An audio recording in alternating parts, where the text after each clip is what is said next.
నేను మిమ్మల్ని అడుగుతున్నాను, మీరు వాక్యాన్ని అంగీకరించగలిగే స్థాయిలో ఉన్నారా?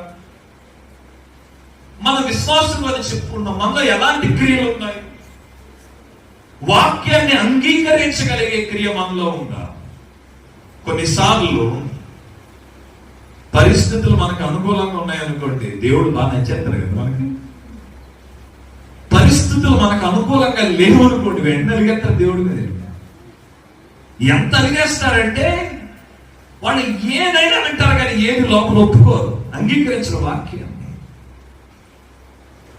ఈరోజు నేను మిమ్మల్ని ప్రశ్న అడగాలనుకుంటున్నాను.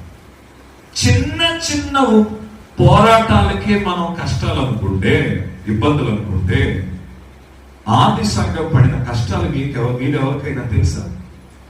చరిత్ర తెలుసుకోండి. రోమా ప్రభుత్వం ఆది సంఘాన్ని చిత్రహింసలు పెట్టింది.